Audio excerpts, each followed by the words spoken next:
आपने आपदा राहत, समाज के आर्थिक उत्थान एवं स्वास्थ्य कल्याण के क्षेत्र में भी काफी कार्य किया है। साथ ही हमारे साथ आयोग के अध्यक्ष श्री हर्ष चौहान जी हैं। आप एक विख्यात समाज सेवी के रूप में पूरे भारत में जाने जाते हैं। आपने झाबुआ जिले में शिव गंगा परियोजना की शुरुआत की, जिसके कारण 350 से 400 गांव जहां पानी की कमी से जूझ रहे थे, आज वहां पानी की कमी नहीं है तथा हरे भरे रूप में खेत खलिहान लहराते हैं। साथ ही आपने अपने अथक प्रयासों से हलमा को एक जन आंदोलन का स्वरूप दिया, जिससे कई लोगों को जोड़ा और अपने शिव गंगा का उत्थान किया। आपने अपनी इंजीनियरिंग इंदौर के प्रख्यात कॉलेज SGS ITS से की और स्नातकोत्तर IIT दिल्ली से किया, परंतु वेतनभोगी नौकरी का आकर्षण छोड़ अपना जीवन जाति समुदाय के उत्थान के लिए समर्पित किया। पिछले कई दशकों से आप इस रूप में पूर्णतः समर्पित। साथ ही हमारे बीच मौजूद हैं माननीय भूपेंद्र यादव जी। मैं आपका स्वागत करती हूँ और आप हरियाणा से हैं, परंतु आपकी लोकप्रियता सर्वव्यापी है। आप लोकहित में काफी लंबे समय से कार्यरत हैं। आप संसदीय चयन समितियों के विशेषज्ञ के रूप में भी प्रतिष्ठित हैं, जिसके कारण आपको कमिटी मैन के नाम से भी बुलाया जाता है। आप सर्वोच्च न्यायालय में अधिवक्ता के रूप में लंबे समय तक कार्यरत रहे और अखिल भारतीय अधिवक्ता परिषद में जनरल सेक्रेटरी के रूप में समाज हित में कार्य।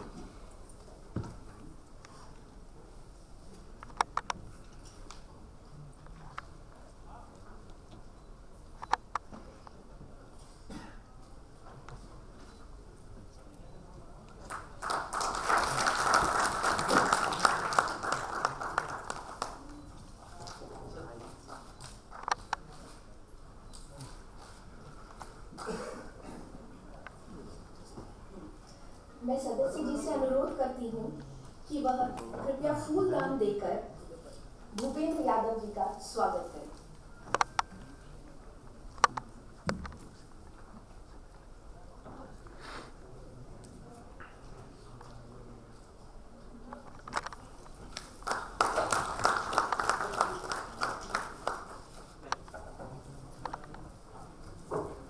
साथ ही हमारे साथ शिक्षा के प्रसार के लिए कई सराहनीय कार्य किए। आपने कई ग्रामीण क्षेत्रों में कई शैक्षिक इकाइयां बनाई और समाज के कमजोर वर्ग को मुफ्त शिक्षा प्रदान करने में कई योगदान किए। आपने आदिवासियों के उत्थान व शिक्षा को बढ़ावा देने के लिए बबलिया विकास खंड की स्थापना की है।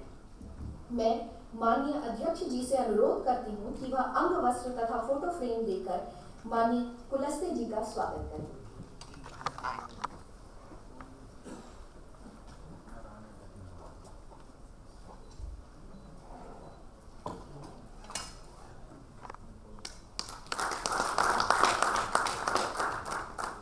साथ ही मैं अनुरोध करती हूँ हमारे सदस्य जी से कि वह पुष्प फूलदान देकर कुलस्ते जी का स्वागत करें।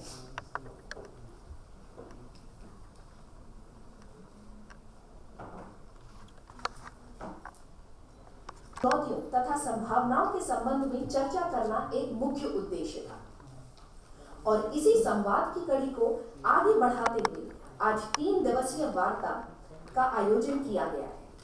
यह प्रस्तावित 3 दिवसीय वार्ता आदिवासियों के लिए विभिन्न अधिकारों की क्षमता और उनके समावेशी विकास के लिए विभिन्न सरकारी एजेंसियों को समन्वित प्रयासों से समझने के लिए है।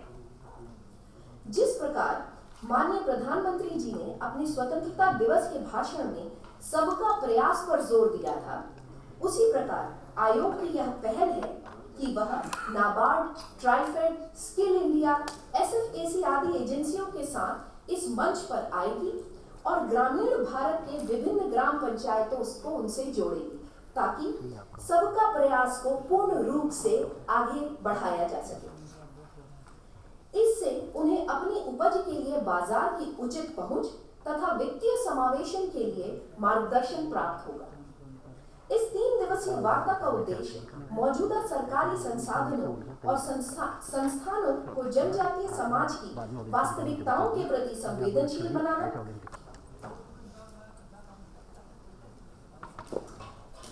आज के राष्ट्रीय संवाद कार्यक्रम में मंच पर उपस्थित भारत सरकार के मंत्री माननीय फग्गन सिंह जी, हमारे ट्राइबल कमीशन के चेयरमैन सम्माननीय हर्ष जी, ट्राइबल कमीशन के हमारे सदस्य सम्माननीय अनंत जी, भारत सरकार के ट्राइबल मंत्रालय की सचिव अलका तिवारी जी, मेरे सामने उपस्थित सभी भाई और बहन, सबसे पहले तो मैं ट्राइबल कमीशन को इस बात के लिए बधाई देना चाहता हूं कि उन्होंने एक बहुत अच्छा विषय इकोनॉमिक फाइनेंशियल इंक्लूजन और लाइवलीहुड आज के इस 2 दिवसीय संवाद कार्यक्रम में रखा। वास्तव में प्रधानमंत्री नरेंद्र मोदी जी ने 2014 में जब देश की सत्ता संभाली थी तो सबसे पहले उन्होंने कहा था कि मेरी सरकार ये गरीब कल्याण के लिए समर्पित सरकार, और इसलिए अगर 2014 से के बाद अगर आप देखेंगे तो इकोनॉमिक इंक्लूजन के लिए सबसे पहला कदम हमारी सरकार ने जनधन खाते के साथ उठाया। क्योंकि आप कितनी ही बातें करिए, कितना ही विषय करिए, जहां से उसको एक्सेसिबिलिटी मिलती है, जहां से उसको फाइनेंशियल कॉन्फिडेंस मिलता है, जहां से उसको एक गौरव मिलता है, उस प्रक्रिया का हिस्सेदार बनाना, मुझे लगता है ये भारत में सबसे बड़ा फाइनेंशियल इंक्लूजन का कार्यक्रम शुरू हुआ। और हमारी सरकार का माननीय प्रधानमंत्री जी के नेतृत्व में 2 विषयों पे बहुत जोर रहता है, जिसे मैं अधिकतर चर्चा के साथ करता हूं। टारगेटेड डिलीवरी और लास्ट माइल डिलीवरी। जो इंक्लूजन प्रोग्राम हम चाहते हैं, जिस वर्ग के लिए चाहते हैं, उस वर्ग को पूरी तरीके से उसका समावेशन किया जाए, इंक्लूजन किया जाए और अंतिम छोर तक पहुंचे। ये उदाहरण मैं इसलिए भी देना चाहूंगा कि जब 25 करोड़ जनधन खाते खोले तो एक निश्चित समय में 25 करोड़ जनधन खाते खोले। इसके लिए कोई अभी तक योजना चल रही है ऐसा नहीं है। देश ने जनधन खातों के लक्ष्य को पूरा निश्चित समय में किया। ग्रामीण क्षेत्रों में उज्ज्वला योजना पहुंची तो एक निश्चित समय में 10 करोड़ महिलाओं तक पहुंची। पहली स्पीच में अगर ये कहा गया कि हर गांव तक बिजली पहुंचेगी तो 5 साल में हर गांव तक बिजली पहुंच गई। अगर हम लोगों ने कहा कि हम किसानों को किसान सम्मान निधि देंगे तो 10 करोड़ किसानों को निधि चली गई। और आप कल्पना करिए कि अगर ये जनधन खातों को सरकार नहीं खोले तो ये जो एक बहुत बड़ा इंक्लूजन का कार्यक्रम है, चाहे किसान सम्मान निधि का पैसा पहुंचाना हो, चाहे उज्ज्वला की सब्सिडी पहुंचानी हो, चाहे SC ST बच्चे के खाते में पैसा पहुंचाना हो, चाहे मनरेगा को पहुंचाना हो, ये बहुत बड़ा इंक्लूजन का कार्यक्रम किया है। दूसरा जो विषय है लाइवलीहुड ऑफ जनजाति विलेजेस। ट्राइबल का जो सबसे बड़ी ताकत है कि ट्राइबल को आप इंडिविजुअल नहीं जान सकते, ट्राइबल को आपको कम्युनिटी के द्वारा ही जीना जान सकते हैं। क्योंकि दुनिया में सबसे अच्छी कम्युनिटी बेस्ड अगर लाइफ का कोई उदाहरण है तो वो हमारा ट्राइबल समाज है, जो व्यक्ति के लिए नहीं जीते, समाज के लिए जीते। इवन आप ट्राइबल क्षेत्र में भी जब जाएंगे तो अलग अलग समाज अपनी अपनी रीति रिवाज, परंपरा, अपनी संस्कृति, अपनी विविधता। और देखिए दुनिया में सबसे ज्यादा समानता कहाँ है? मैं मानता हूँ समानता उस समाज में आती है जहां पर समाज का अंतिम व्यक्ति और समाज के सबसे ऊंचा व्यक्ति, उनकी आय में बहुत ज्यादा अंतर ना। इसको कहते हैं ना कि शोषित और शोषण करने वाला वो हमेशा उस समाज में होता है जहां पर अंतिम व्यक्ति और बड़े व्यक्ति की आय का बहुत बड़ा अंतर होता है। और ट्राइबल समाज के जीवन की जो प्रेरणा लेने वाली चीज है, जिसको मैं हमेशा कहता हूँ, वहां पर जो सबसे उच्च व्यक्ति होगा और जो सबसे गांव में कमजोर व्यक्ति होगा, बहुत ज्यादा अंतर नहीं हुआ, क्योंकि सामाजिक रूप से सबको साथ लेकर साथ जीने का ये जो वातावरण है ट्राइबल समाज में ही मिलता है। और इसलिए सबके साथ जीने की प्रवृत्ति, और इसलिए जो विषय भी रखा है वो जनजातीय विलेजेस रखा है, क्योंकि अपने आप में ये कम्युनिटी का, जिसको सह जीवन का, को एग्जिस्टेंस का ये जो वातावरण है, इसको बनाए रखते हुए हमें इकोनॉमिक इंक्लूजन करना है, इंडिविजुअल अप्रोच नहीं करनी होती। भारत सरकार के पर्यावरण मंत्रालय में जो हमारी भी जो दृष्टिकोण रहता है, हमारा जो विषय रहता है, वो हमारा विषय यही रहता है कि जो भी विकास की परियोजनाएं आए, वो हमारा ट्राइबल कम्युनिटी के जो को एग्जिस्टेंस का भाव है उसको बढ़ाने के लिए आए। और मैं आपको ये कहना चाहता हूं कि देश के जो पर्यावरण क्षेत्र में हमारे जो 4 तरह के क्षेत्र रहते हैं, प्रोटेक्टेड फॉरेस्ट रहता है, सेंचुरीज रहती हैं, फॉरेस्ट रिजर्व रहता है और कम्युनिटी रिजर्व रहता है। कभी कभी ये मान लिया जाता है कि जैसे हम सबके विकास को रोकने के लिए खड़े हुए, वास्तविकता ऐसी नहीं होती। जो कोर एरिया होता है, जो बफर जोन एरिया होता है, आज सब मानते हैं कि दुनिया में जिस प्रकार का जलवायु परिवर्तन का विषय आया है, अपनी जैव विविधता को, अपनी जैव संपदा को, अपनी वन्य संपदा को जिस समाज में लगातार सुरक्षित रखा है, उसके सहजीवन को रखते हैं, उसको एक प्रोटेक्टेड एरिया में रखा था। लेकिन बाद में जो सेंचुरी एरिया है, वहाँ पे इको टूरिज्म का विषय रहे, फिर फॉरेस्ट रिजर्व और कम्युनिटी रिजर्व एक तरीके से प्रोटेक्टेड एरिया के ही बफर जोन के रूप में रहते हैं।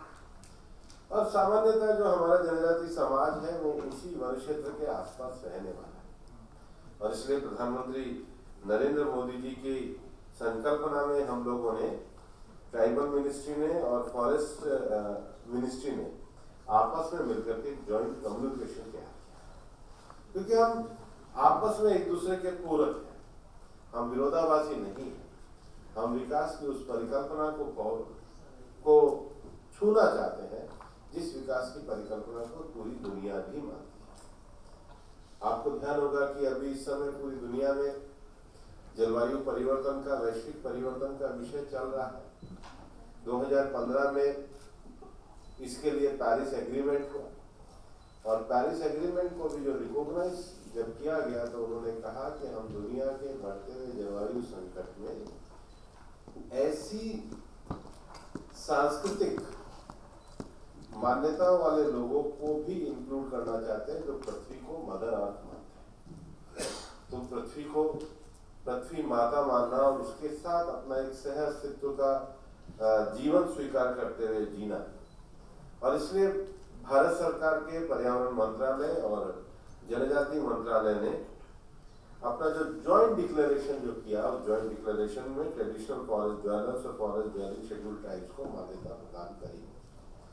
और मैं ये कहना भी चाहूंगा कि आपका ये जो 2 दिन का ये जो पूरा विषय चलेगा, जो जिसको हम संवाद कहते हैं, ये 2 दिन के विषय में हमारे को कुछ मूलभूत बातों के साथ हम किस प्रकार से फाइनेंशियल इंक्लूजन और ट्राइबल विलेजेस को आगे बढ़ा सकते हैं, उसको हमें सोचना चाहिए। मैं हमेशा हमारे मंत्रालय में जब इस प्रकार के विषय आते हैं, और कल परसों भी जब हमने ये विषय किया, तो मैं उनको कहता हूँ कम से कम जो हमारे ट्राइबल विलेज वहाँ पर जो जिसको आवश्यक गरीबपूर्ण जीवन की चीजें करनी चाहिए, लाइट का विषय है, गांव तक पहुंचने की सड़क का विषय है, गांव में प्राथमिक विद्यालय का विषय है, गांव में प्राथमिक मेडिकल सुविधा का विषय है। इन सब के लिए हमारा पर्यावरण मंत्रालय भी उनको उन तक लाइवलीहुड पहुंचाने के लिए पूरी तरीके से प्रतिबद्ध है, क्योंकि हम ये चाहते हैं कि हमारे जो लोग आज जंगल और जमीन को लेकर के जो जीवन जी रहे हैं, उनके जीवन में जो गरिमापूर्ण विषय है उनको पूरा करना चाहिए। हमारे प्रधानमंत्री जी के कार्यों को मैंने बहुत जमीन पर देखा है। हमारे गुजरात में जो नर्मदा और तापी जिले में जो एक बड़ी बीमारी थी सिकल सेल, मुख्यमंत्री रहते हुए माननीय प्रधानमंत्री जी ने बहुत अनुकरणीय उदाहरण प्रस्तुत किया। एक जो समाज के अंदर जो बीमारी आई उसके कारण क्या है, उसके परिणाम क्या है, उसके लिए प्रोग्राम क्या है, उसको दूर करने का उपाय क्या है, उसको सरकार किस तरीके से अभियान चला सकती है। और इसलिए जिन प्रधानमंत्री जी ने सिकल सेल जैसी बीमारी को ट्राइबल क्षेत्र से दूर करने का काम किया, उन्होंने ही आज वैक्सीनेशन के माध्यम से पूरे देश को कोविड से भी सुरक्षित करने का काम किया है। इस नेतृत्व पे हम सबको उठाए। मैं आपको ये भी कहना चाहूँगा कि जब हमारी अपनी विविधताओं के साथ जब हमारा जुड़ाव दुनिया के साथ होता है तो एक बहुत बड़ी ताकत बनती है। मैं पिछले दिनों नर्मदा और तापी जिले में जब गया तो मैं बहुत छोटे उदाहरण से विषय ध्यान में आता है। वहाँ पे मुझे लगता है नर्मदा तापी में कोंकणा समाज की है, डोडिया समाज की, उनके ट्राइबल वहाँ पर। और उन्होंने कहा कि जमीन अच्छी है, केला बहुत होता था, लेकिन सड़कों पे गड्ढे थे। जब तक उनका केला पहुंचता था तो पिचक जाता। सबसे पहले प्रधानमंत्री जी ने मुख्यमंत्री रहते हुए करा, केवल एक सड़क को फ्लैट कर देने से उनका जो कृषि उत्पाद था वो सही तरीके से शहर में बिकने के लिए पहुंचा, उनकी सबकी आय में वृद्धि हुई। आज तो जिले के ट्राइबल वहाँ पे भिंडी बहुत होती है जो पूरी जगह तक जाती है। इस देश में सरकार ड्रोन टेक्नोलॉजी को लेकर के आई है। फ्यूचर ड्रोन टेक्नोलॉजी का क्या होगा, लेकिन दूरस्थ क्षेत्रों से जो सामान का जो जाने का विषय रहता है, जैसे मणिपुर में, त्रिपुरा में, हमारे पूरा ट्राइबल क्षेत्र में पाइनएप्पल बहुत अच्छा होता है, लेकिन हम उसको टाइम पे जगह पे पहुंचा नहीं पाते। और इसलिए जो हमारे जो कृषि उत्पाद के साथ जो वृद्धि होने के अलग अलग तरीके, परंपरागत तरीके तो हैं ही, लेकिन आज ऐप के माध्यम से, आज बाकी चीज़ों के माध्यम से हम लोग आगे बढ़ने की बात करते हैं। इसलिए इंक्लूजन और लाइवलीहुड में नई टेक्नोलॉजी को हम किस प्रकार से कर सके, जो परंपरागत तरीके से हम चीज़ें सोचते हैं, उस परंपरागत तरीके से अब आने वाले समय और समाज में उनसे रहा नहीं जा सकता। इसलिए नॉर्थ ईस्ट में और बाकी जगहों पे हमारे ट्राइबल नौजवान काफ़ी अच्छे पढ़ लिख करके भी अच्छे गए। तो मैं कई बार कहता भी हूँ कि अब ये दूसरी तीसरी पीढ़ी आ गई है और इस दूसरी तीसरी पीढ़ी को हम उसी तरीके से सोचते रहें और दूसरी तीसरी पीढ़ी में उसी तरीके से विचार करते रहें। मुझे लगता है ऐसा नहीं है। वो जो नई पीढ़ी आई है उसकी जो आकांक्षाएं हैं, उसकी जो उमंग है, उसका जो टेक्नोलॉजिकल व्यू है, ओवरव्यू है, और उसमें से अगर अपन कुछ नौजवानों को अच्छे ढंग से खड़े करते तो वही आपस में रोजगार पैदा कर सकते हैं। और खासकर हमारे नॉर्थ ईस्ट में जितने भी हमारे ट्राइबल हैं, चाहे हमारे अरुणाचल में रहने वाले मिशी हो, चाहे हमारे मणिपुर में रहने वाले 36 से ज़्यादा तरह की ट्राइब हो, चाहे हमारे मेघालय के गारो हो, खासी हो, चाहे हमारे आसाम के हो, तो काफ़ी लोग पढ़ लिख कर के आगे गए हैं। लेकिन हमें जो उस समय करना है, मूलभूत इकोनॉमिक इंक्लूजन की जितनी भी फाइनेंशियल एक्टिविटी है उनके साथ जोड़ना, जितनी भी इंफ्रास्ट्रक्चर एक्टिविटी है उनको उन तक पहुँचाना, और जितनी भी आकांक्षी योजनाओं के नाते उनको आगे बढ़ाने की बात हमें करना चाहिए। मेरा तो ये भी मानना है कि हमारे ट्राइबल विलेज के नौजवानों में इतनी ताकत ये है कि अगर हम उन्हें अच्छे स्टार्टअप्स के कोई प्रोजेक्ट देंगे तो भी वो लोग कर सकते हैं, क्योंकि जल, जीवन, पर्यावरण, जैव विविधता और उसके बाद सामूहिक रूप से साथ जीने का भाव और करेज, ये सब हमारे ट्राइबल लोगों में है। मैं विशेष रूप से ट्राइबल कमीशन और शेड्यूल ट्राइब को बधाई देना चाहता हूँ कि हर्ष जी ने आने के बाद इस संवाद के क्रम को शुरू किया है। ये संवाद ज़्यादा व्यापक बनना चाहिए और विज्ञान भवन में है तो ज़्यादा साइंटिफिक अप्रोच के साथ होना चाहिए इसलिए, लेकिन ये जो विज्ञान भवन से जन जन तक जाने की भाव यहाँ से पैदा हो। और अगला संवाद हर्ष जी, अब आप यहाँ से निकल करके खुद सीधा ट्राइबल क्षेत्रों में जाके करिए।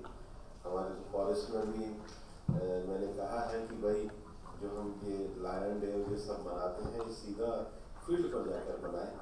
अभी आज़ादी के अमृत महोत्सव में हमारे मंत्रालय के द्वारा जितने हमारे 51 टाइगर रिजर्व्स हैं, उन नर्मदा का जो हमारा अमरकंटक का एरिया है, वहाँ पर हमारा मंत्रालय चाहता है कि जो हमारा पेड़ लगाने का काम वहाँ पर और हो, क्योंकि नर्मदा का जो कोर एरिया है वो केवल क्षेत्रफल की दृष्टि से नहीं, क्वालिटेटिव फॉरेस्ट्री बनना चाहिए। हमारा मानना है नर्मदा का एक बहुत बड़ा अपना महत्व है, उसके लिए भी हम आज़ादी के अमृत महोत्सव में हमारा मंत्रालय काम कर रहा है। देश की जो अच्छी हमारी झील है वो रामासर ट्री जो कन्वेंशन है उसके अंतर्गत संरक्षित हो, और इसके साथ साथ पूरे अब जो शहरी क्षेत्र है वहाँ पर हम नगर वन योजना को ला करके अच्छे शहरों में नगर वन बने, इसके लिए प्रयासरत है। लेकिन ये सब विकास के विषयों के साथ हमारा जो समाज आज पूरे ट्राइबल एरिया में रहता है, उसके लाइवलीहुड में हम एक नए जीवन परिवर्तन के वो जो मूल्य माननीय प्रधानमंत्री जी सबके लिए चाहते हैं, तो सबका साथ सबका विकास, और अभी आज जी कह रहे थे सबका प्रयास, तो ये प्रयास को का जो एक विजन पेपर है, ये प्रयास का विजन पेपर 2 दिनों में तैयार होगा। निश्चित रूप से मैं चाहूँगा कि आपका जो विजन पेपर तैयार हो, आपको मैं आमंत्रित करता हूँ मंत्रालय में मेरे साथ आकर भी आपको जो विषय लगता हो, मैं सहृदय से आपको आने के लिए, आमंत्रण के लिए, वार्ता के लिए और चर्चा करके आगे बढ़ने में जो आपको सहयोग दे सकते हैं, उसके लिए मैं आपको आमंत्रित करता हूँ। ये आपकी 2 दिन की संगोष्ठी सफल हो, एक अच्छा मंथन इससे निकल के आए, ऐसी मैं शुभकामनाएं देता हूँ। धन्यवाद।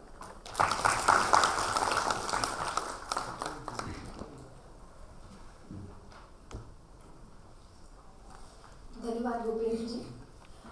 मैं आप सबको हमारे बीच उपस्थित कई और लोगों का परिचय देना चाहती हूँ।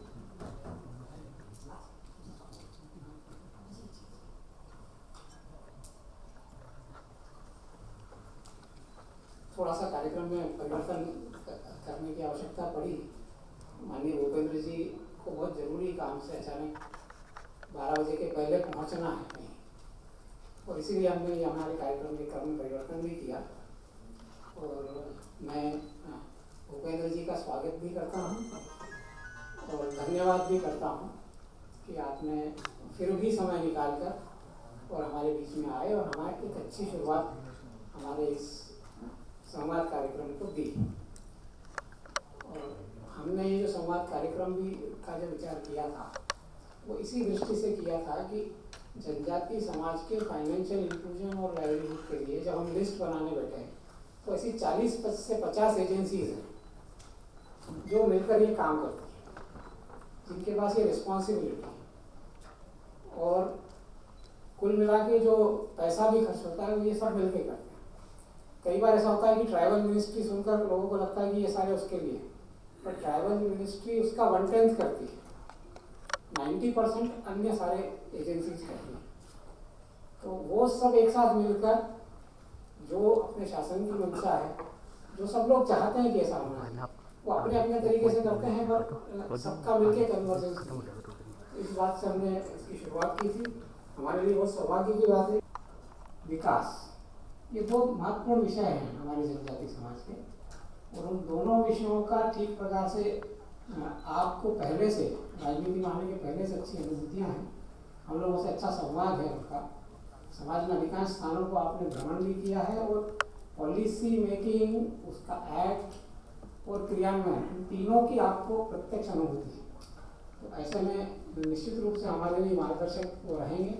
हम ये 2 दिन की संवाद पूरा करेंगे। हमारी इच्छा थी कि आप ज़्यादा से ज़्यादा समय यहाँ रहें, पर हमें आगे का जो आपने आश्वासन दिया है कि हम सब मिलकर इस संवाद के निष्कर्ष के साथ सबसे पहले हम आपसे मिलेंगे, आपसे मार्गदर्शन लेंगे, और मुझे पूरी उम्मीद है कि हम सब लोग इससे अच्छे परिणाम देखेंगे।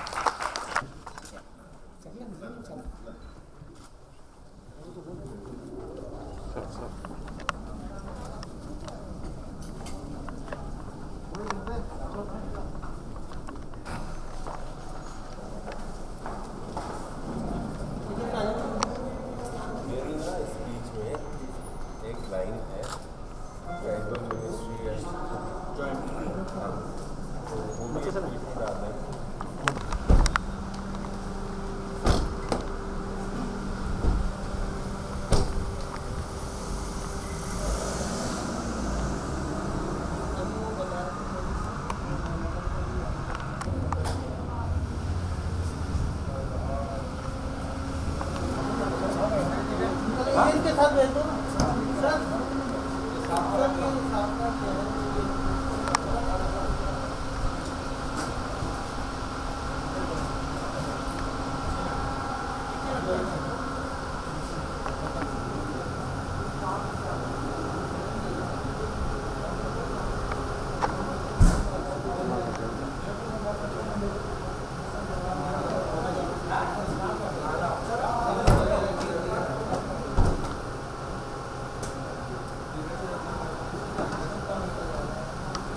सर किए गए हैं उसका लाभ हमारे जनजाति समाज को मिल रहा है कि नहीं मिल रहा है, ये देखने का, उसकी मॉनिटरिंग करने का, उसका इवैल्यूएशन करने का दायित्व हमारे इस आयोग का है। इससे बहुत ज़्यादा उनके डेवलपमेंट के लिए जो योजनाएं बना रही है उसमें सलाह देना, उसमें अगर किसी और माध्यम से, मीडिया के माध्यम से या किसी और माध्यम से भी हमें जब कोई जानकारी मिलती है तो आयोग द्वारा स्वतः संज्ञान लिया, जैसे कि फॉरेस्ट राइट्स एक्ट है जिसके इसके कार्यान्वयन का दायित्व भी आयोग के पास है, इसकी मॉनिटरिंग करने का आयोग को दायित्व दिया गया है, पेशा के संबंध में दायित्व दिया गया है, और जो हमारे जनजाति समाज से जुड़ी हुई मूल समस्याएं हैं द्वारा जो दिया गया है उसका लाभ हमारे जनजाति समाज को मिल रहा है कि नहीं मिल रहा है, इसको देखना। जो उसकी जमीन पे अधिकार है, जो चरा है वो खनिजों के ऊपर रह रहा है, तो उस पर कितना अधिकार है, उससे कितना लाभ हमारे समाज को मिल पा रहा है, इसके संबंध में भी मॉनिटरिंग करने का कार्य आयोग को दिया गया है। फिर डिस्प्लेसमेंट की हम लोग बात जानते हैं कि अधिकांश हमारे जो जनजाति समुदाय हैं वो ऐसे क्षेत्रों में रहते हैं जब भी वहाँ पे कोई डेवलपमेंट प्रोजेक्ट आता है या कोई भी माइनिंग प्रोजेक्ट सैंक्शन होता है तो उस प्रक्रिया में बहुत सारे हमारे गांव का, बहुत सारे हमारे भाइयों का डिस्प्लेसमेंट होता है। लैंड, ये सारे बिंदु भी ऐसे हैं जिसपे आयोग को नज़र रखनी है, उसकी मॉनिटरिंग करनी है। तो ये जो सब महत्वपूर्ण बिंदु हैं, इन पे आयोग अपनी जो निगरानी रखता है और जो भी उसकी अनुशंसाएं होती हैं वो एक वार्षिक प्रतिवेदन के रूप में महामहिम राष्ट्रपति जी को समर्पित है।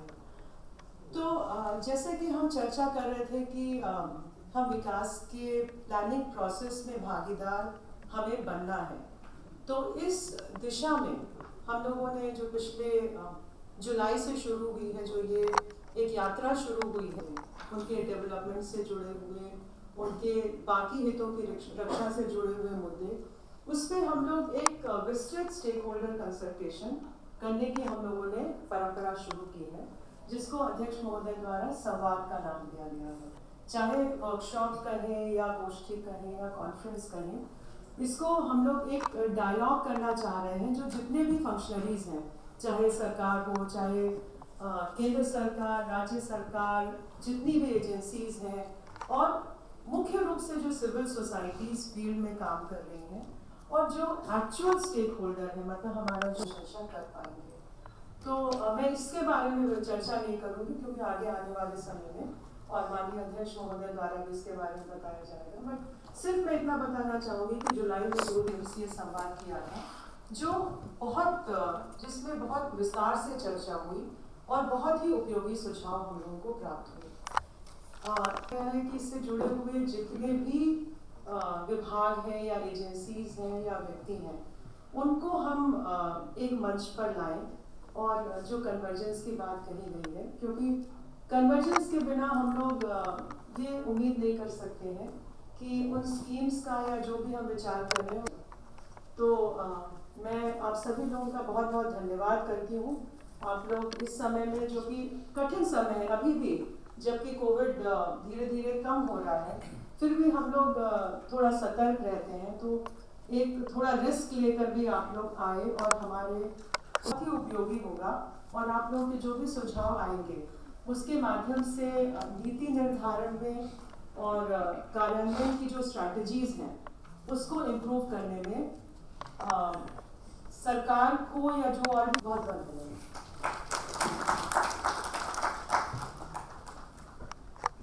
हमारे बीच उपस्थित हैं श्री शांताराम सिद्धि जी। आप कर्नाटका के पहले मूल आदिवासी समुदाय सिद्धि ट्राइब के एमएलसी हैं और आपने कर्नाटका में आदिवासी समाज के उत्थान के लिए कई सराहनीय कार्य किए।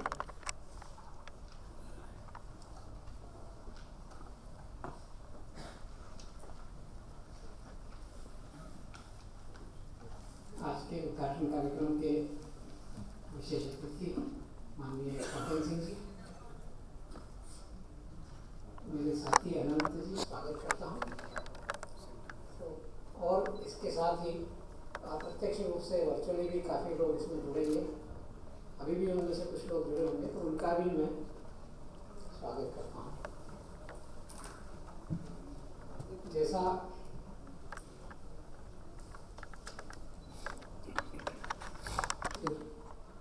सर्विस छोड़कर और फिर समाज सेवा में लगे, राजनीति में भी हैं, अभी वर्तमान में ट्रैफिक के अध्यक्ष हैं। तो ऐसे बहुत हमारे लिए, आयोग के लिए बहुत महत्वपूर्ण बात है कि हमारे मन में ये प्रश्न आया था, पर भी अधिकांश लोगों ने इसमें पार्टिसिपेट करने का निर्णय किया और समाज में जो काम कर रहे हैं, तो कई बार क्या होता है कि वो भ्रम की स्थिति में भी रास्ता नहीं निकलता और सब लोग अपना अपना स्टैंड लेकर रखते हैं। तो ऐसा हमको लगा था कि प्रयास करके देखते हैं, पर पिछले में भी ध्यान आया हमको कि अच्छा रिस्पॉन्स मिला। धीरे धीरे मुझे लगता है कि हमारा ये जो प्लेटफॉर्म है, ये एक संवाद का, परस्पर संवाद का और उसके सॉल्यूशंस निकालने का बहुत अच्छा माध्यम बन सकता है। इसको लेकर हम काफ़ी उत्साहित हैं, हम आगे भी इसमें बढ़ सकता है। तो जैसे मैंने अभी भी कहा था कि हमारे दो महत्वपूर्ण विषय हैं जो जनजाति आयोग के सामने आते हैं, क्योंकि मुझे लगता है कि वास्तव में ऐसा हुआ है हमारे देश में कि जनजाति समाज को अभी ठीक से समझा नहीं जा रहा। समाज और शेष समाज का अगर हम प्राचीन समय का देखें, इवन मुगलों तक का भी देखें, तो किसी प्रकार का कॉन्फ्लिक्ट नहीं था। लेकिन अंग्रेजों ने आके हमको जो सिखा दिया, उसके बाद से एक इमेज और रियलिटी का बड़ा गैप बना। अभी हम बात कर रहे थे, माननीय अभय जी भी बोल रहे थे कि अंग्रेजों ने हमें सिखा दिया कि जनजाति समाज को कैसा देखें। तो दुर्भाग्य से ऐसा हुआ कि हमने सारी पढ़ाई अंग्रेजों के सिलेबस पे ही की है, तो इसलिए जनजाति समाज को देखने का दृष्टिकोण हमारा ऐसा बन गया। जो जनजाति समाज को देखने का उन्होंने वैसे पहले भी सोचा था कि ऐसा कारण क्या है। वास्तव में हुआ क्या कि जब ये एंग्लो सैक्सन रेस जब अमेरिका, दक्षिण अमेरिका, ऑस्ट्रेलिया पहुंची, तो उन्होंने अपने दृष्टि से वहाँ के जनजाति समाज को देखा था। जनजाति समाज का शायद दुनिया को भी उन्होंने ऐसा देखा था और एक तरीका बनाया था कि अगर इनका अत्याचार करना है, इनका शोषण करना है, तो इनको कैसे देखना। तो वही डेफिनेशन हमारे यहाँ हॉलीवुड के फिल्मों के माध्यम से बॉलीवुड में आ गई और टेक्स्ट बुक में अंग्रेजों ने जो लिखा था उनके बारे में वो पढ़ रहे हैं हमारे लोग नजर। तो जनजाति समाज उन्होंने देखा ही नहीं। तो इसी में से लोग पॉलिसी मेकिंग में जा रहे हैं, इम्प्लीमेंटेशन में जा रहे हैं। तो एक बड़ा गैप हमें ऐसा लगा कि ये बहुत बड़ा गैप है। एक बड़ा टास्क हम इस रूप में ले रहे हैं कि जनजाति समाज को समझने के लिए ठीक प्रकार से पढ़ा लिखा वर्ग आज जो है, जो पॉलिसी मेकर है, इम्प्लीमेंट कर, वो समझ सके। ये एक विषय हमने सोचा है, इसको हमने काम भी शुरू किया है और अभी तो प्रायोरिटीज करने वो भी 10 ऐसे काम हमें आते से दिख रहे हैं कि जो हमको करना है। जैसे लैंड एलिगेशन, रिहेबिलिटेशन, ये बहुत महत्वपूर्ण भाग है, जनजाति समाज का पेन है वो, तो उस पर काम करने की आवश्यकता है। फिर रिजर्वेशन का प्रावधान, क्योंकि जब तक कम्युनिटी एम्पावर नहीं होगी उसकी वॉइस नहीं आएगी, उसके एजुकेशन और उसको आगे बढ़ के कुछ पावर तक जाने की स्थिति, खासतौर से एडमिनिस्ट्रेशन, उसके लिए जो रिजर्वेशन के प्रावधान है वो बहुत महत्वपूर्ण है। फिर हेल्थ, एजुकेशन और इंक्लूजन, फाइनेंशियल इंक्लूजन, ये भी हमें ऐसा लगा कि बहुत महत्वपूर्ण है। तो हम सोच रहे थे कहाँ से शुरू करेंगे, तो सबसे पहले हमने शुरू किया हितरक्षा से काम किया। हमने जैसे बताया कि पहले हमने हितरक्षा का एक विषय लिया कि कम्युनिटी फॉरेस्ट राइट्स को समझकर, उसके प्रावधानों को समझकर, उसके क्रियान्वयन में कैसे हम लोग सब मिलकर सोच सकते हैं और समस्याओं का समाधान भी निकाल सकते हैं, वो किया था। ठीक अच्छा रहा, उसका भी हम रिपोर्ट जल्दी पब्लिश करेंगे।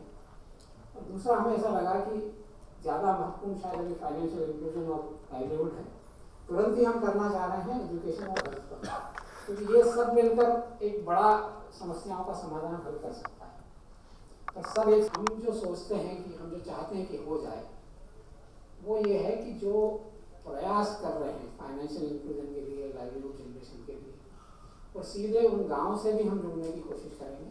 कुछ लोग गाँव हमसे जुड़ेंगे भी जो अपने स्तर पर इसकी कोशिश कर रहे हैं, और दूसरा जिन्होंने ये सारी योजनाएं बनाई हैं और उसके क्रियान्वयन का प्रयास कर रहे हैं, वो सब मिलकर आपस में बात करें।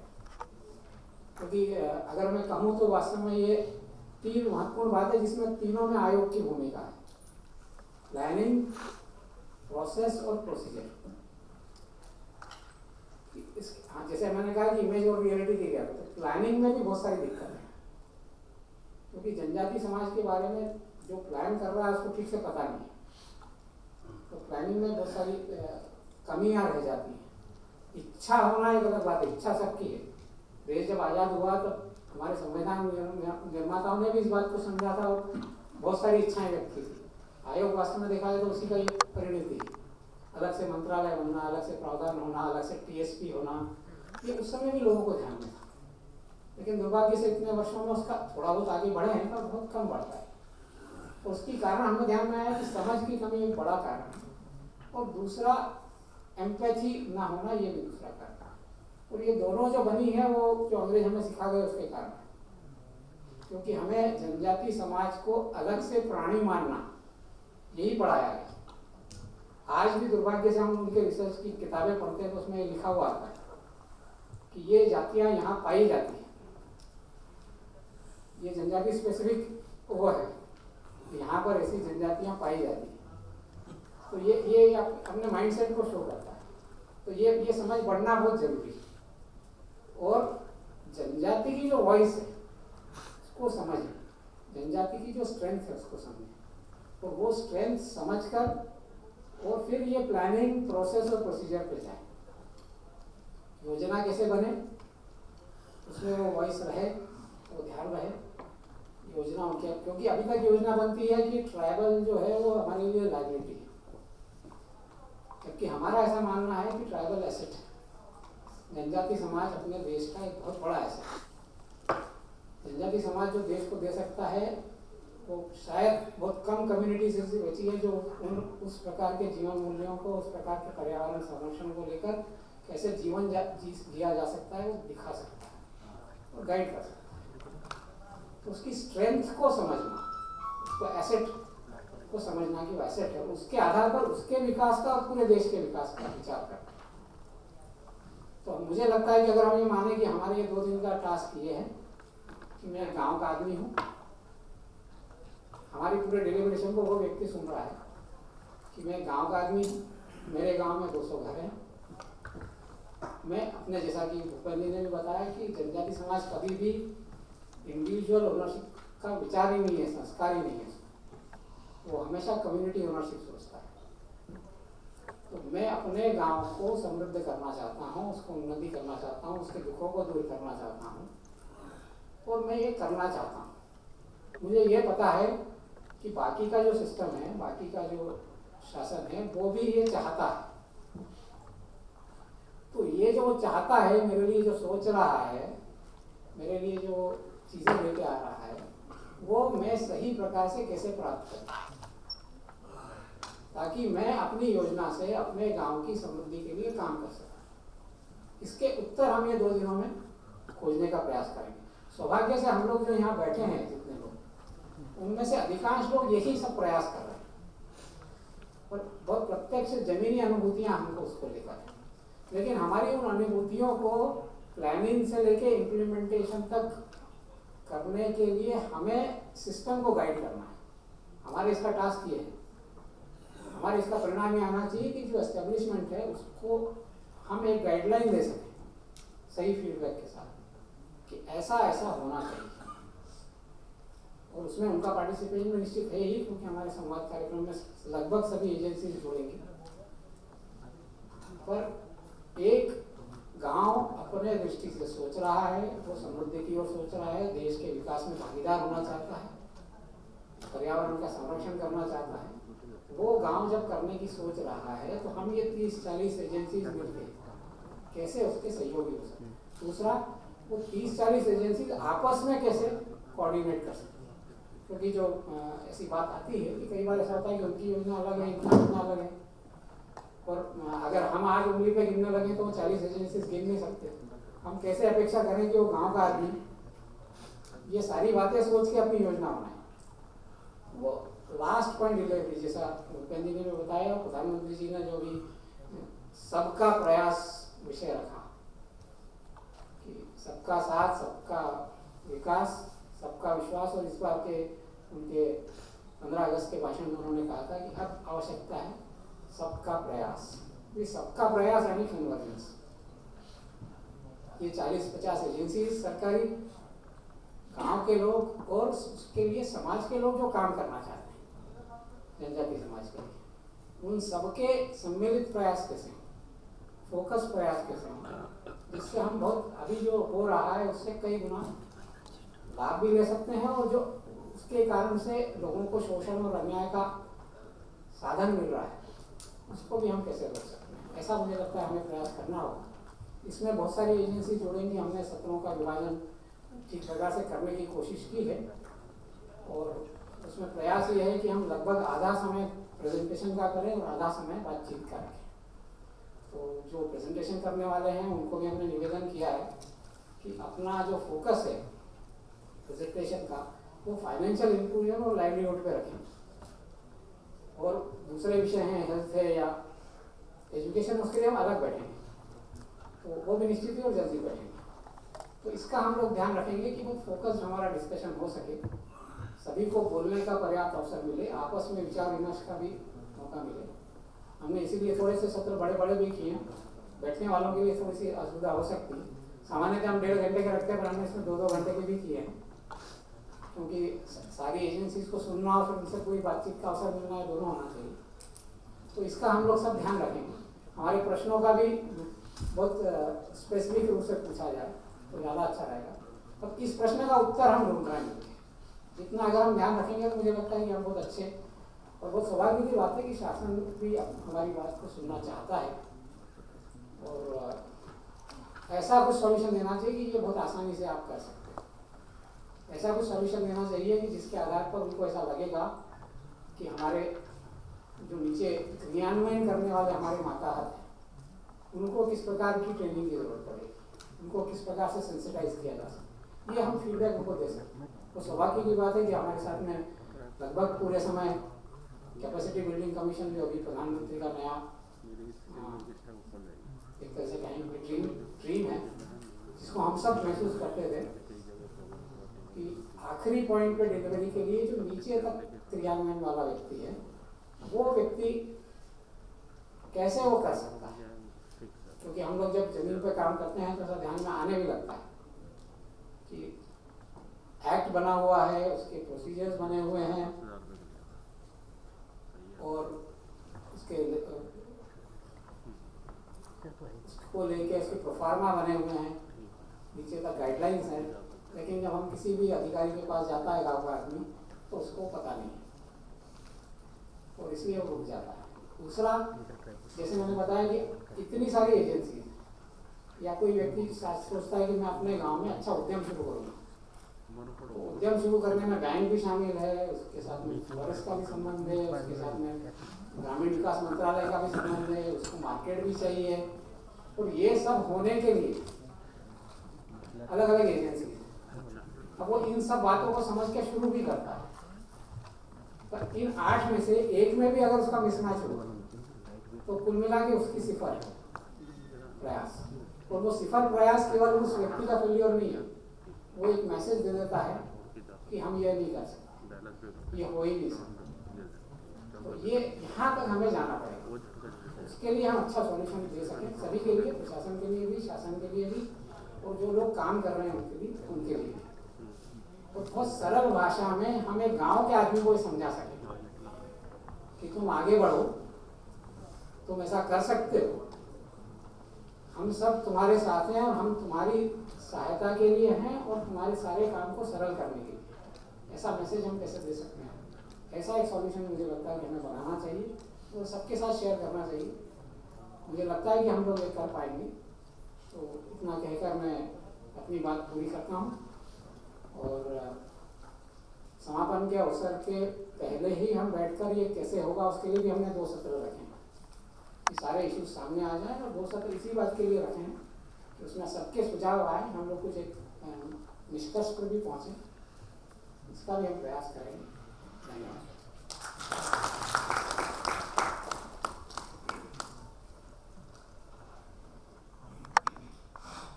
अपने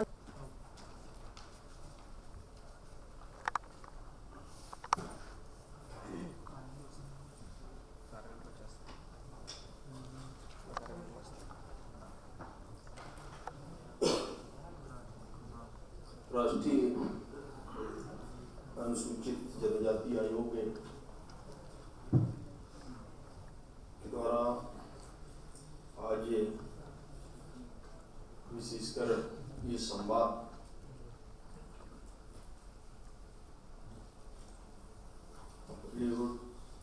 फाइनेंशियल इंक्लूजन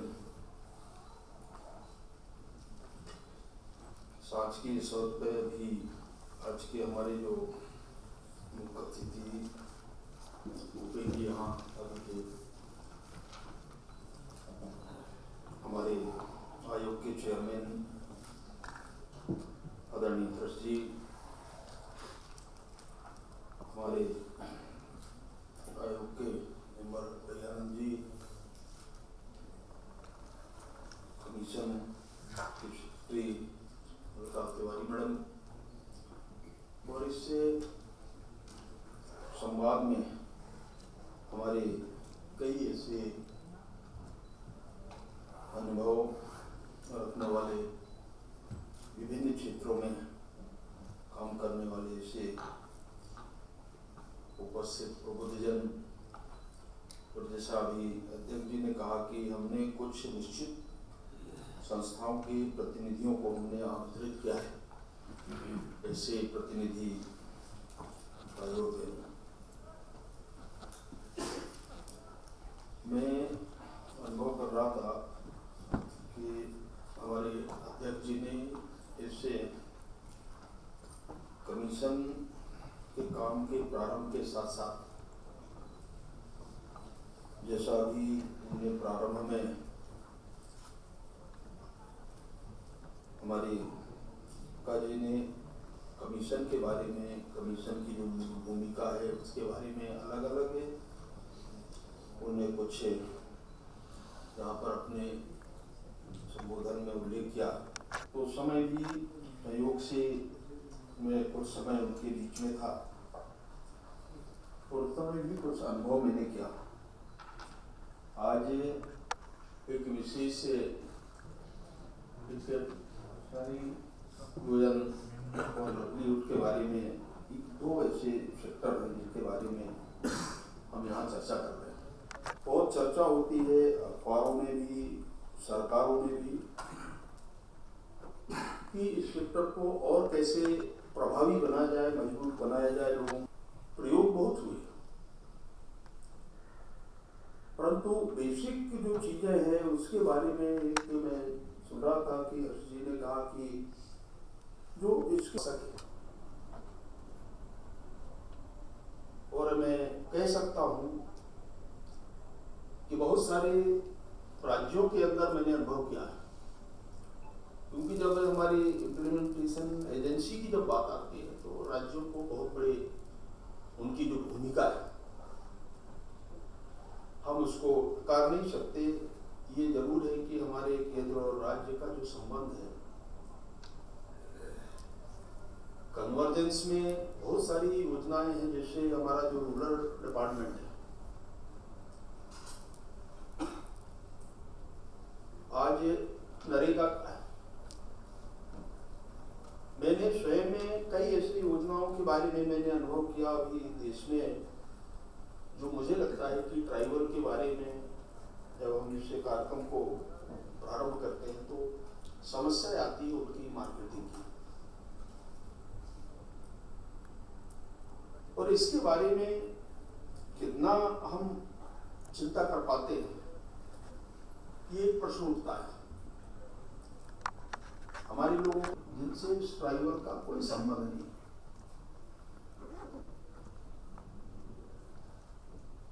इसके बारे में भी हमको सोचना।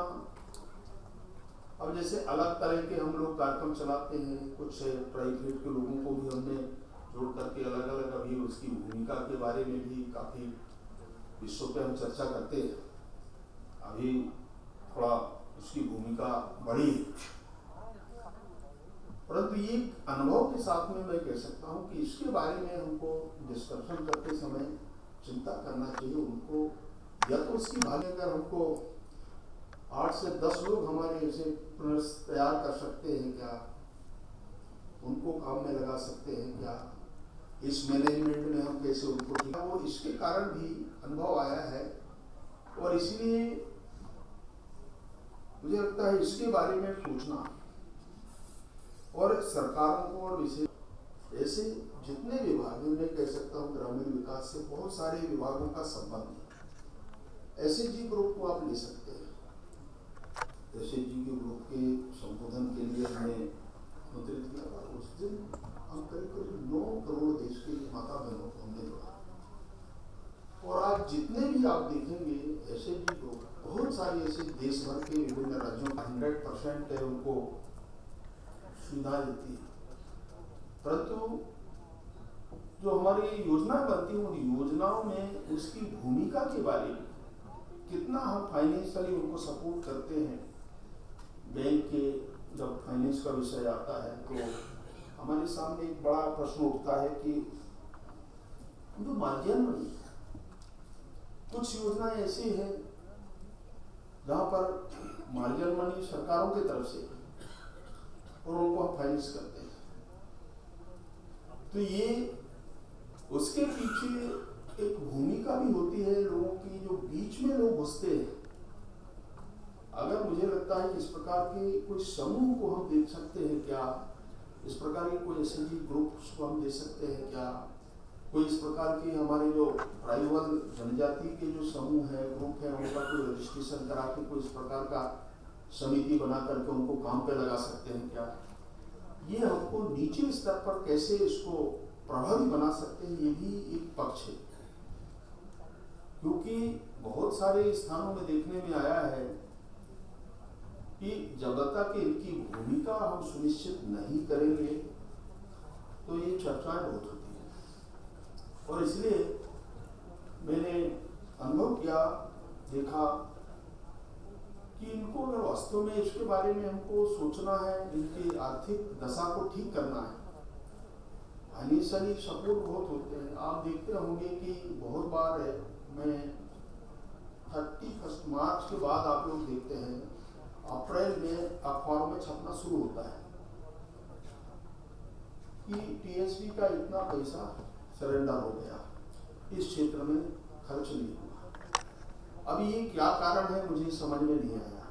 मैंने केवल मैं ट्राइबल डिपार्टमेंट की बात नहीं कर रहा हूँ, जो हमारे जितने भी इस प्रकार के डिपार्टमेंट के अंदर जो हमारा टीएसपी को 7.5% हम बाकी डिपार्टमेंट के अंदर इस सेक्टर को ट्राइबल सेक्टर में खर्च करने का जो हमारा प्लान है विभिन्न मंत्रालयों के अंदर, कोई इसके बारे में चिंता नहीं करता। अब जब हम कन्वर्जेंस की बात करेंगे तो इस पैसे को अगर मुझे लगता है इस क्षेत्र में हम डाइवर्ट कर दें, इस सेक्टर को हम प्रमोट करेंगे जहाँ पर ट्राइबल का काम हो सकता है इस क्षेत्र में, तो मुझे लगता है आप पूरा टूरिज्म का कोई एरिया आप देख लीजिए, नदी के किनारे का हिस्सा देख लीजिए, जितने भी स्पॉट्स हैं वहां पर आप उसको कहा प्रधानमंत्री जी को जिस समय कोविड आया, मैंने कहा प्रधानमंत्री जी सबसे ज्यादा देश में संकट आएगा मजदूरों का, और उनने इस बात को बहुत जल्दी पकड़ा, आगे बढ़ा। तो चूंकि नीचे काम करने के बाद ध्यान आता है, और मुझे लगता है कि इस प्रकार के बहुत सारे क्षेत्र में ट्राइबल के बारे में जब चर्चा करते हैं तो बहुत कष्ट होता है। और इसलिए मैं आज विशेषकर ये जो संवाद का कार्यक्रम है बहुत अच्छा मुझे लगा, और मैं कहूँगा हमारे डिस्कशंस में टेक्निकल सेशन में कि इनके सारे जो पक्ष हैं उसका कुल मिलाकर के ट्राइबल का सशक्तिकरण हो, ट्राइबल को हम कैसे विकास कर सकते हैं, ये इसमें से निकल करके जाना चाहिए। ऐसा मुझे लगता है। एक बार फिर ऋषि को, उसकी पूरी टीम को धन्यवाद करते हुए अपने शब्दों को विराम देता हूँ। धन्यवाद, नमस्कार।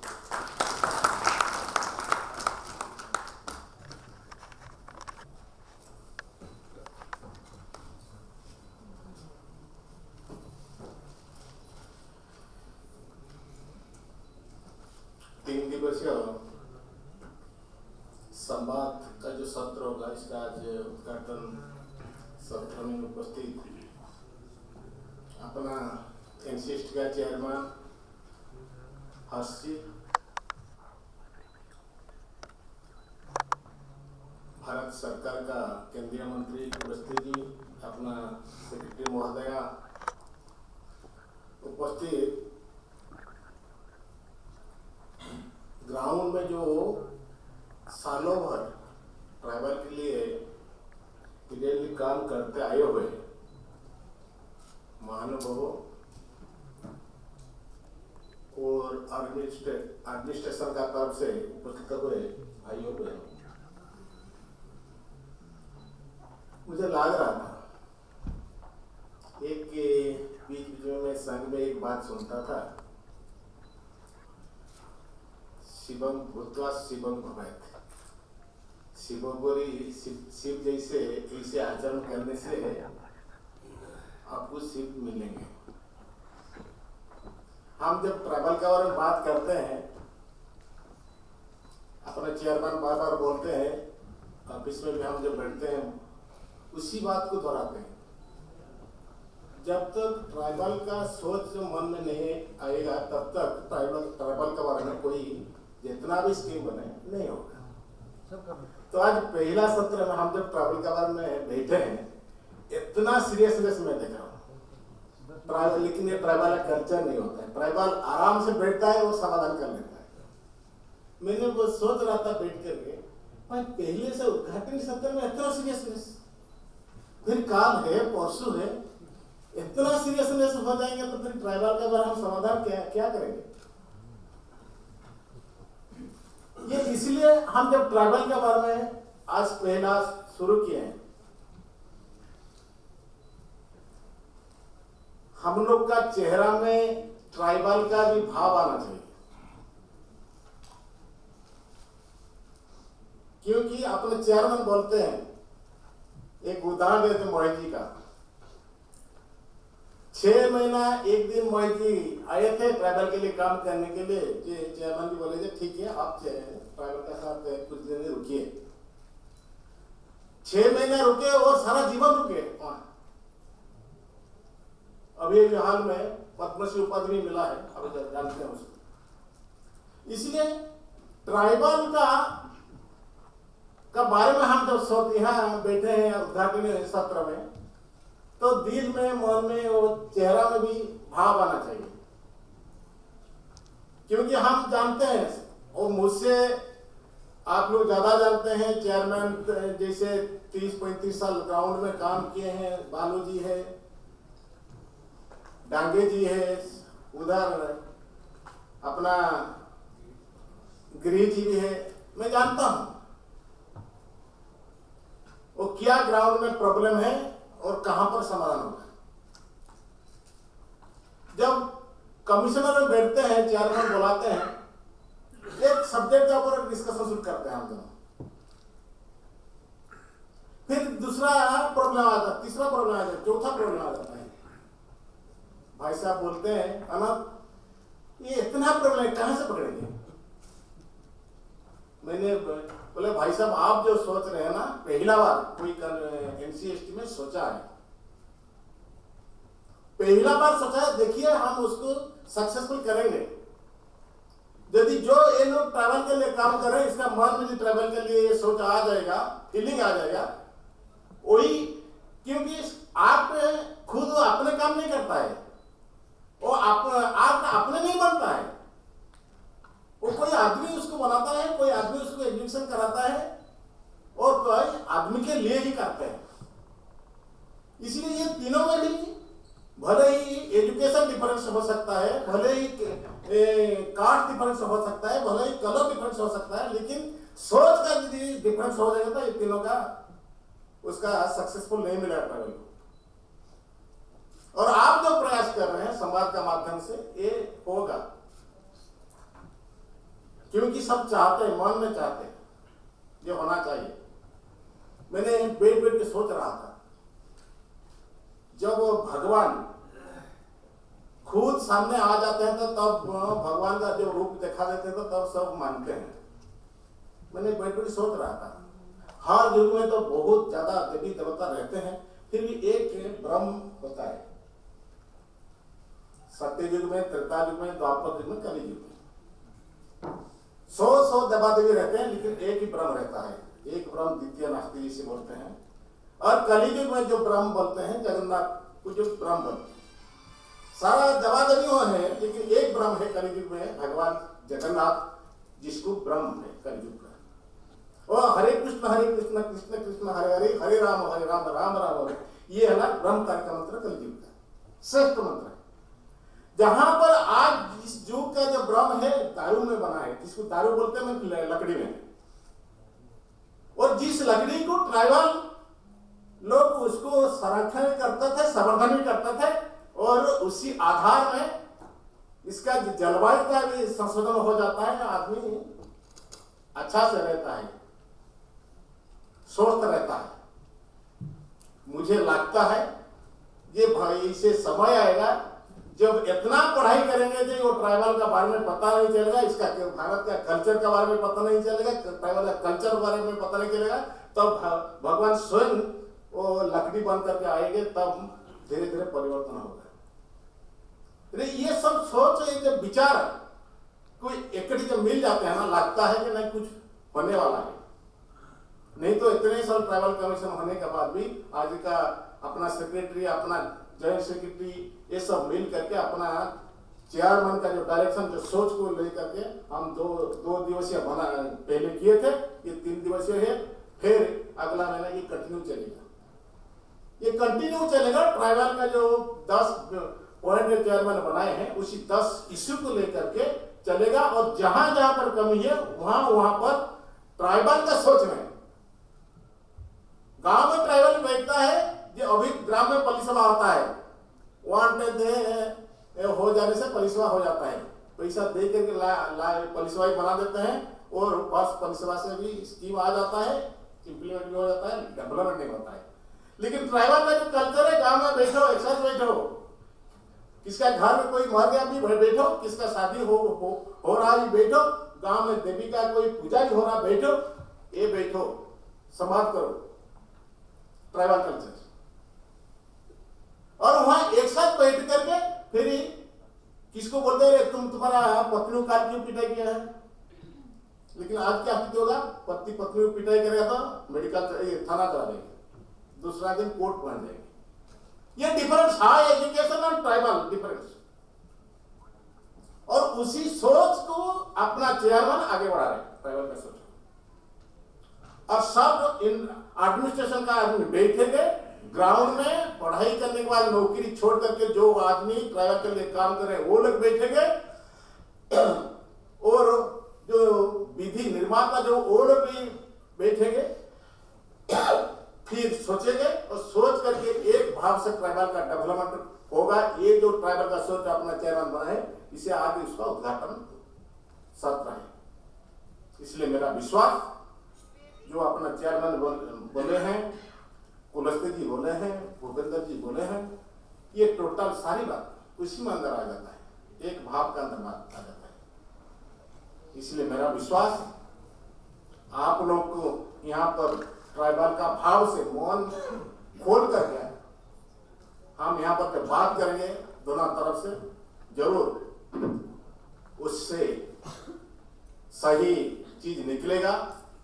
और जो दायित्व हम लोग को संविधान दिया है अपना चेयरमैन का नेतृत्व में, आप लोग का सहयोग से उसको आगे लेने के सक्षम होंगे। और इस सत्र में अपना जो चीफ गेस्ट आए थे भूपेंद्र यादव जी, उसको मैं धन्यवाद देता हूं। सम्मानित अतिथि उलस्ते जी को धन्यवाद देता हूँ, अपना बिजी शेड्यूल से हमको टाइम दिए हैं। और छत्तर सिंह दरबार जी जो सांसद है भी, वो मेरा बड़ा भाई जी से है, तो उसको भी मैं स्वागत करता हूँ, धन्यवाद देता हूँ।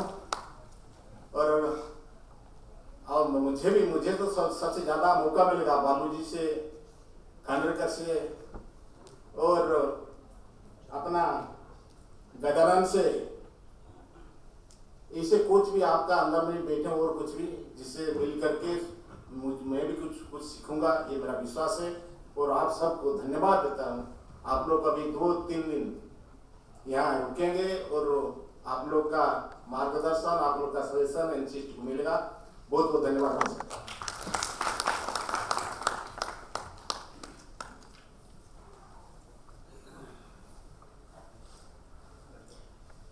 धन्यवाद। नीचे ग्राउंड फ्लोर पर भोजन की व्यवस्था की गई है और आज का पहला सत्र हॉल नंबर 2 और 3 नीचे फर्स्ट फ्लोर से आरंभ होगा। तो मेरा आप सबसे अनुरोध है कि कृपया भोजन के लिए पधारें और ठीक 1:45 पर नीचे हॉल नंबर 2 और 3 में अपना स्थान ग्रहण करें। धन्यवाद।